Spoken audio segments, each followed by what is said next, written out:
खुद का best version बनने के लिए हमें प्रतिदिन कुछ नया सीखना चाहिए और अपने में नए बदलाव करने चाहिए। ये आपका बेस्ट वर्जन बनने में आपको बहुत ही सहायक सिद्ध होता है। कुछ नए लोगों से मुलाकात, नए लोगों के विचार जानने का डेली प्रयत्न करिए।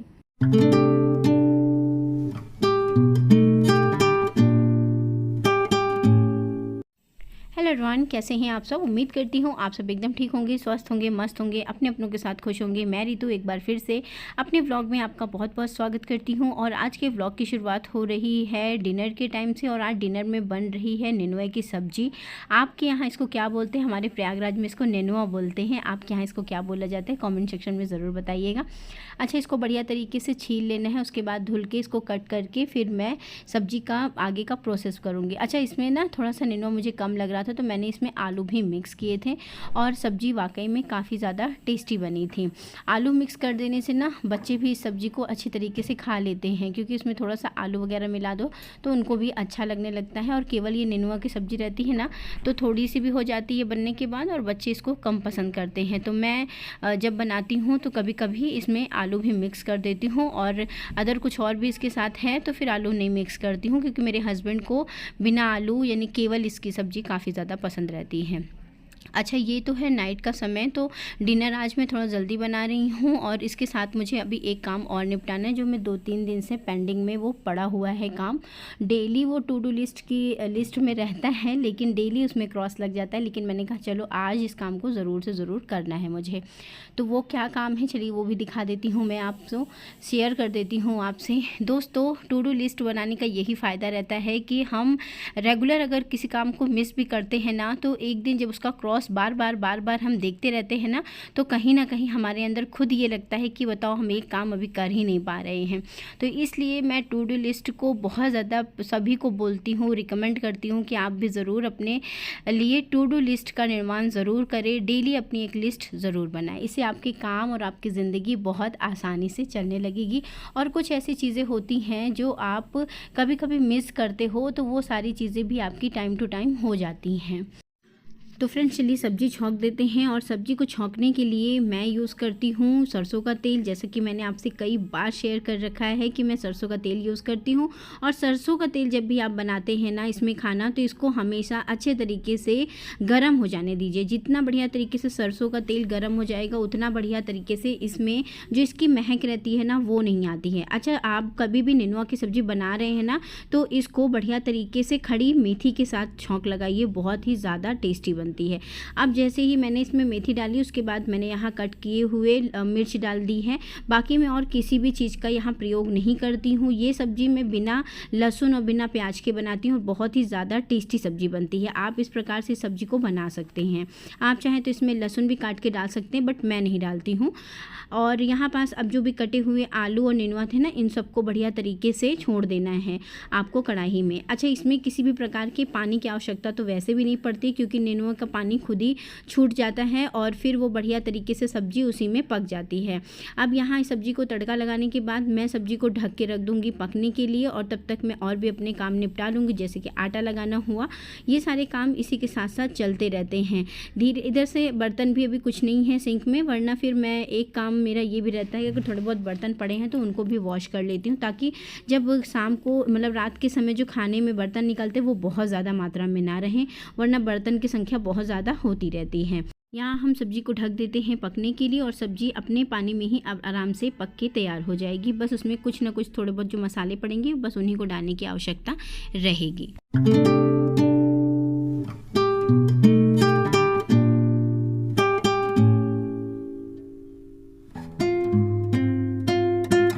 यहाँ आप देख रहे हैं सब्जी में कितना ज़्यादा पानी छूट गया है। जब पता है ये नेनुआ बहुत ज़्यादा मुलायम रहता है ना तो बहुत अच्छी इसकी सब्ज़ी बनती है। तो अब चलिए इसी समय हम इसमें डाल देते हैं नमक और जो भी मसाले डलेंगे। वैसे मैं इसमें बहुत ज़्यादा किसी भी प्रकार के मसाले का प्रयोग नहीं करती हूँ, बस खाली नमक और गरम मसाला डालती हूँ और कभी कभी मैगी मसाला डाल देती हूँ। तो आप अपनी इच्छा अनुसार जो भी मसाला इसमें डालना चाहें वो डाल सकते हैं। बाकी ये सिंपल सब्ज़ी बहुत ही ज़्यादा टेस्टी रहती है और बहुत ही ज़्यादा अच्छी रहती है। किसी भी प्रकार की सब्ज़ी है ना, उसमें जितना कम मसालों का प्रयोग होता है सब्ज़ी उतनी ज़्यादा टेस्टी बनती है। आप सिर्फ़ और सिर्फ कुछ चुनिंदा मसालों का प्रयोग करेंगे, आपकी सब्ज़ी देखिएगा बहुत ज़्यादा टेस्टी बनेगी। तो चलिए फिर यहाँ सब्ज़ी बनने के लिए हम रख देते हैं दूसरे गैस में और फिर बनाने लगते हैं रोटियाँ, क्योंकि लगभग सब्ज़ी बन के रेडी ही है। बस इसका जो पानी है वो सूख जाए तब सब्ज़ी बन के रेडी हो जाएगी।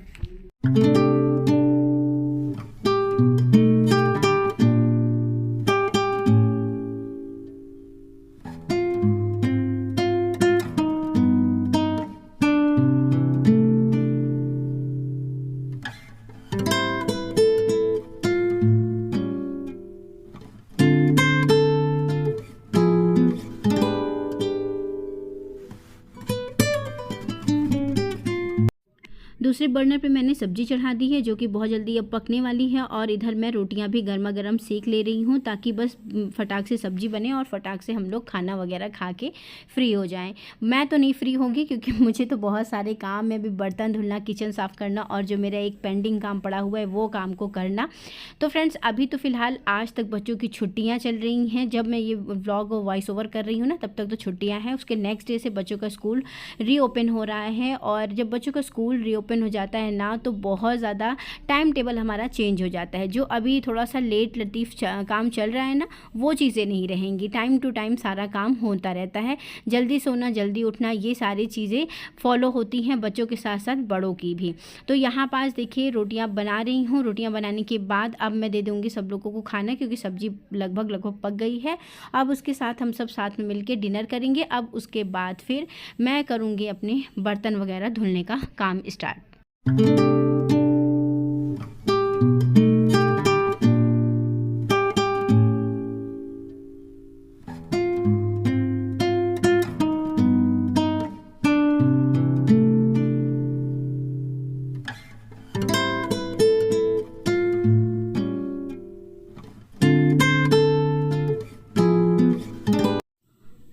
तो डिनर करने के बाद सबसे ज़रूरी जो काम है वो है किचन क्लीनिंग का और बर्तन वॉश करने का। बर्तन यहाँ मैं सबसे पहले वॉश करती हूँ, किचन क्लीनिंग थोड़ी देर में करती हूँ, क्योंकि जब तक मैं बर्तन वॉश करूँगी ना तब तक ये जो गैस स्टोव है ना ये थोड़ा सा ठंडा हो जाएगा। अगर आपके पास भी इस टाइप के गैस स्टोव हैं जो कि ग्लास के रहते हैं तो उनको थोड़ा सा देर में साफ़ किया करिए जब वो थोड़े ठंडे हो जाएँ, क्योंकि वो जब गर्म रहते हैं और उसमें हम गीला कपड़ा मारते हैं ना तो उसके चटकने के चांसेस काफ़ी ज़्यादा रहते हैं।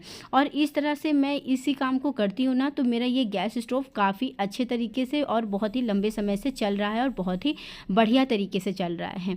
यहाँ सारे बर्तनों को वॉश करने के बाद मैं आ जाती हूँ किचन क्लीन करने में, और उसके बाद मैं साफ़ करूँगी अपनी फ्रिज। जी हाँ, जो कि कई दिनों से पेंडिंग पड़ी हुई है।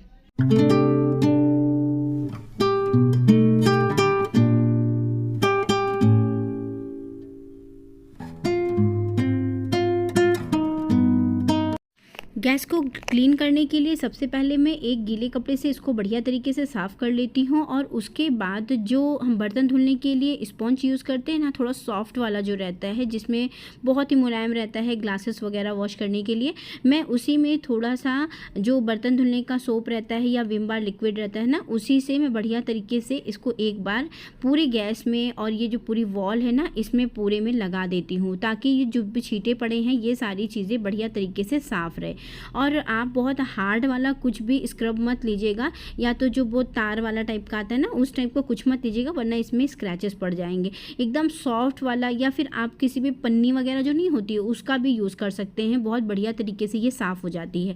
तो अगर हम इन चीज़ों को रेगुलर करते हैं ना तो हमारे ये जो सारे सामान है ना ये भी हमारा रेगुलर साथ देते हैं। तो मेरी जो ये गैस स्टोव है ना ये लगभग 3-3.5 साल का हो रहा है, और ये बहुत बढ़िया तरीके से बहुत अच्छे तरीके से चल रहा है। वैसे तो और भी लंबे समय तक चलते, लेकिन मुझे इसको यूज़ करते हुए सिर्फ़ और सिर्फ अभी इतने साल हुए, लेकिन ये बढ़िया तरीके से मेरा साथ दे रहा है। और ये हमको गिफ्ट के तौर पे मिला था तो ये वही है।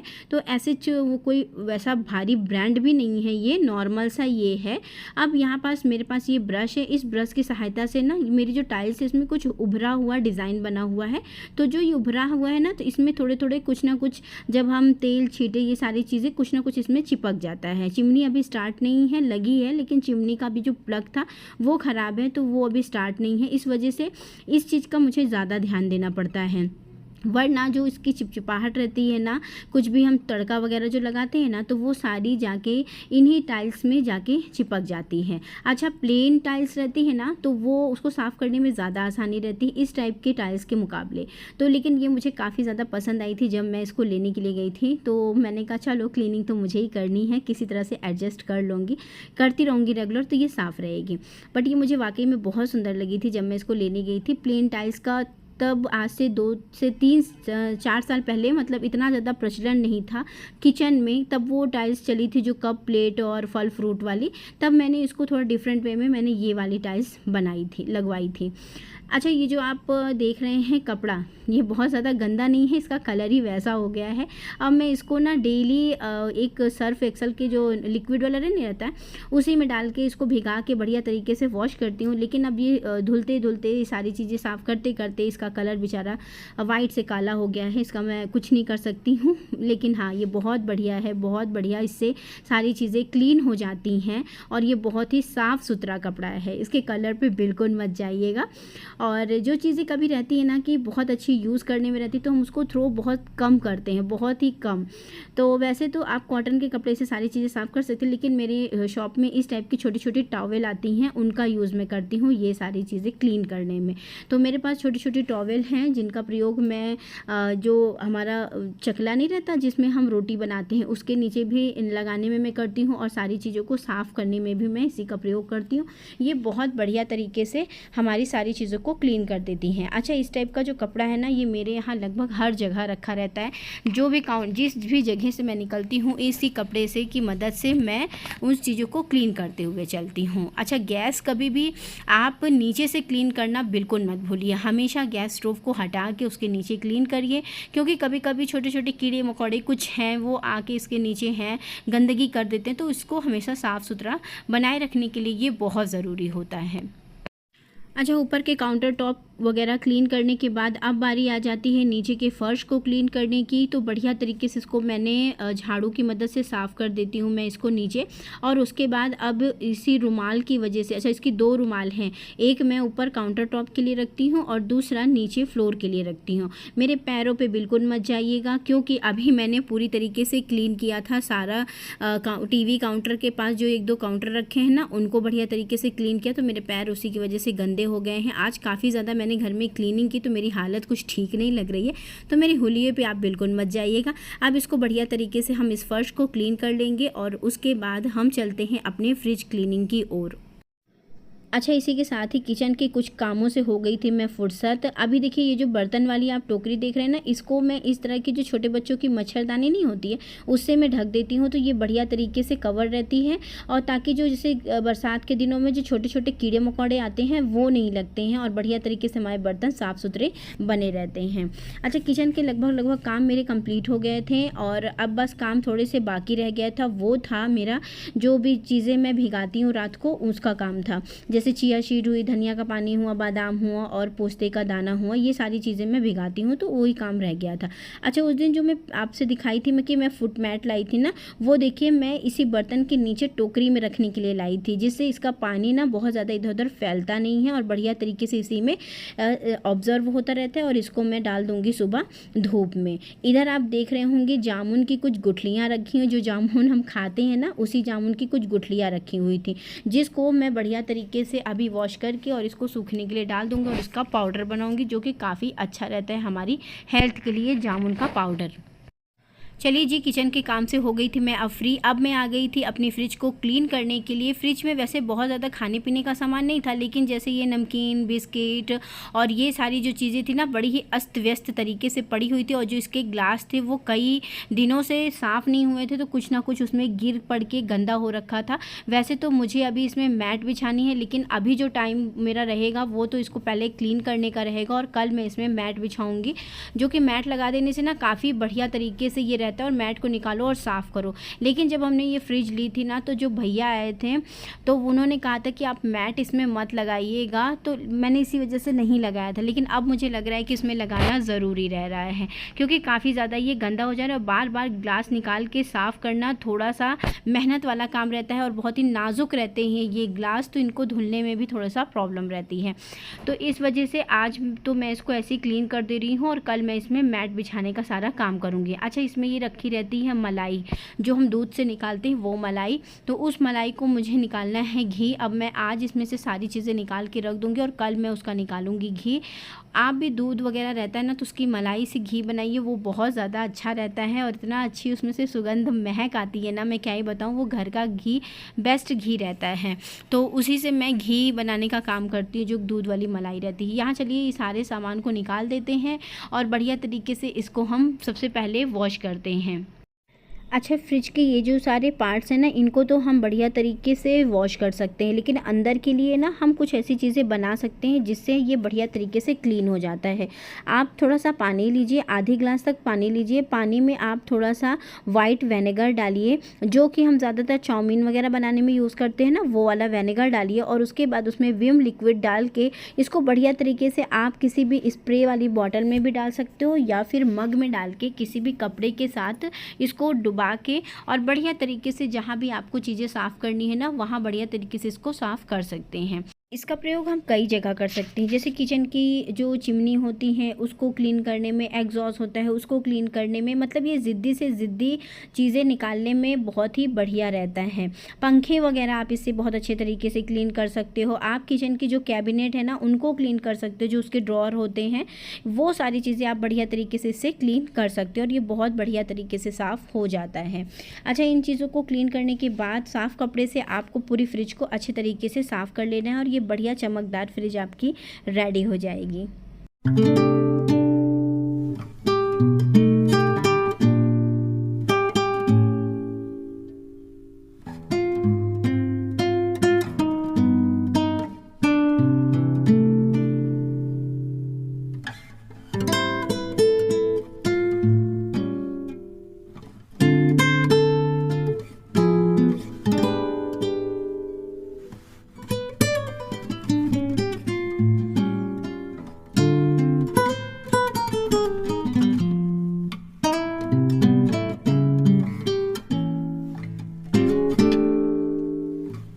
अब यहाँ जितने भी इसके पार्ट थे ना, इसको बढ़िया तरीके से विम लिक्विड की सहायता से, जो एकदम सॉफ्ट वाला स्पॉन्ज है ना, उसकी सहायता से हम इसको बढ़िया तरीके से क्लीन कर लेंगे, जिससे इसमें लगे हुए जितने भी छोटे छोटे जो दाग धब्बे लग जाते हैं रेगुलर खाने वगैरह रखने में, तो वो सारी चीज़ें बढ़िया तरीके से देखिए क्लीन हो जाएंगी और ये थोड़ा थोड़ा ड्राई हो जाएगा। अच्छा, दिन का समय होता तो मैं इसको रख देती थोड़ा ड्राई होने को, मगर अभी रात का समय है तो मैं इसको बड़ी जल्दी ही असेंबल कर दूँगी फ्रिज में। और इसको आपको थोड़ा सा संभाल के ही साफ़ करना है, क्योंकि ये कांच है ना, तो लगने के चांसेस रहते हैं। और इसको बढ़िया तरीके से आपको क्लीन करके अब जाके इसको अपने फ्रिज में अच्छे तरीके से आप लगा सकते हैं, बहुत अच्छे तरीके से वहाँ ड्राई भी हो जाएगा। यहाँ सारी चीज़ें वॉश करने के बाद अब मैं इसको थोड़ा सा हल्का सा ही देर तक ही रखा हुआ था, उसके बाद मैं इन सबको जहाँ फ्रिज के जो भी पार्ट है उसको उसी में लगा के फ्रिज को थोड़ी देर के बाद चालू कर दूँगी। और थोड़ा बहुत जो सामान इसमें रखना है, वैसे तो कुछ भी सामान ज़्यादा नहीं था, थोड़ी बहुत वेजिटेबल्स जो थी उन सबको बढ़िया तरीके से इसमें रख के, और जितने भी सॉस वगैरह की बॉटल्स थी उन सबको इसमें रख के, तब फ्रिज काफ़ी अच्छे तरीके से ये नीट एंड क्लीन हो गई है। एक पार्ट अभी फ्रीज़र का पार्ट बाकी है धुलना, अभी मैं उसको भी इसी के तरीके से वॉश कर दूंगी और बढ़िया तरीके से वो भी एकदम नीट एंड क्लीन हो जाएगा। अच्छा, साफ़ सुथरा जब कोई चीज़ हो जाता है ना, तो उसको बार बार देखने का मन भी करता है। ये सारी चीज़ें बढ़िया तरीके से क्लीन हो जाएगी और ये देखिए इसके सारे पार्ट्स को मैंने असेंबल कर दिया है और जितनी भी चीज़ें जो साफ़ करने लायक है उनको साफ़ कर दिया है। अच्छा, जब कभी भी मैं ज़्यादा डीप क्लीन करती हूँ ना, तो ये जो रबड़ लगी रहती है ना इसमें, इनको भी निकाल के आप डीप क्लीन कर सकते हो, बट इतनी ज़्यादा ये अभी गंदी गंदी नहीं हुई थी। जब हम इसके प्रॉपर देखभाल करते हैं, प्रॉपर तरीके से इसको साफ़ सफाई करते हैं ना, तो ये इतना ज़्यादा गंदगी नहीं हो पाती है। तो इतनी ज़्यादा ये गंदी भी नहीं थी, साफ़ सुथरी थी। तो बहुत ज़्यादा पुरानी भी फ्रिज नहीं है मेरी, इस वजह से ये गंदी भी नहीं थी। तो मैंने इसको निकालना सही नहीं समझा। बाकी जितनी भी सारी चीज़ें थी उनको मैं बढ़िया तरीके से क्लीन कर दिया है। अब ये जो वेजिटेबल वाला बास्केट है ना, इसको भी मैं बढ़िया तरीके से इसमें असेंबल कर दूँगी। अच्छा, इसको लगाने में हल्की सी प्रॉब्लम आती है।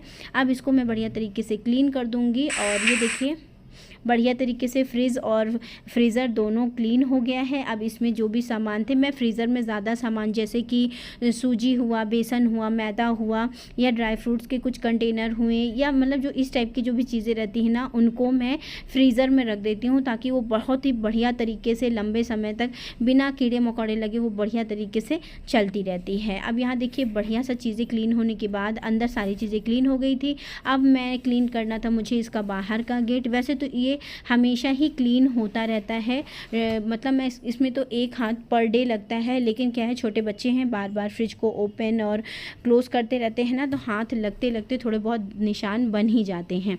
तो इसको भी मैं बढ़िया तरीके से साफ़ कर दूँगी। जो भी इसमें मैग्नेट लगे थे उन सभी चीज़ों को हटा के उसके बाद इसको मैं क्लीन कर दूँगी। अब मैग्नेट को जहाँ जैसे लगा था थोड़ा सा इधर उधर करके इसको बढ़िया तरीके से लगा दूँगी। और ये मैग्नेट ना मैंने मीशो से मंगाया था, बहुत ही सुंदर आया है, बहुत प्यारा लगता है ये वाला मैग्नेट। और ये जो बटरफ्लाई वाला था ये भी मीशो से मंगाया था, ये भी बहुत अच्छा है। तो इस तरीके से थोड़ा सा फ्रिज को डेकोरेट कर दिया है। अभी फ्रिज के जितनी भी मैट वगैरह लगाने का काम रहेगा वो कल लगाऊंगी, क्योंकि जो इसके पार्ट थे ना वो भी हल्के हल्के गीले थे, तो इस वजह से मैंने मैट लगाने का प्रोग्राम अभी कैंसिल किया। उसको मैं कल लगाऊंगी। और वैसे भी देर काफ़ी ज़्यादा हो गई थी, इन्हीं सब कामों में लगभग मुझे 12 बज गए थे। तो आप ये समझिए कि 10:30 बजे से लगे हुए अभी मुझे लगभग 12:30 बजे का टाइम हो रहा है। और आप देख रहे हैं कम से कम कुछ काम मेरे काफ़ी ज़्यादा बेहतर हो गए हैं। अभी मैंने फ्रिज ऑन कर दी है। अब आप देख सकते हैं फ्रिज कितनी प्यारी लग रही है, मुझे तो बहुत अच्छी लग रही है। मैं बार बार फ्रिज ही जाके देख रही थी।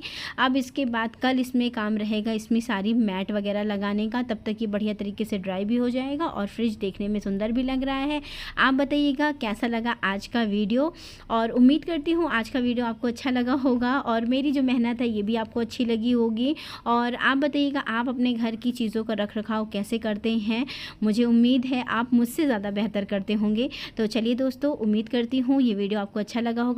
तो वीडियो को लाइक कर दीजिएगा, चैनल को सब्सक्राइब कर दीजिएगा, पास में जो बेल आइकॉन है इसको प्रेस कर दीजिएगा ताकि मेरे वीडियो की नोटिफिकेशन आप तक पहुंचती रहे। तो चलिए दोस्तों, उम्मीद करती हूँ मेरे व्लॉग्स आपको अच्छे लगते होंगे। अगर मेरे व्लॉग्स अच्छे लगते हैं, आप इसमें कुछ भी सुझाव देना चाहते हैं तो आप बेशक दे सकते हैं, आपका मोस्ट वेलकम है। आपके लिए कॉमेंट सेक्शन खुला है, कॉमेंट सेक्शन में आके अपना ढेर सारा प्यार दीजिए। उम्मीद करती हूँ मेरी मेहनत, मेरे काम करने का तरीका है आपको पसंद आएगा। तो चलिए दोस्तों, मिलती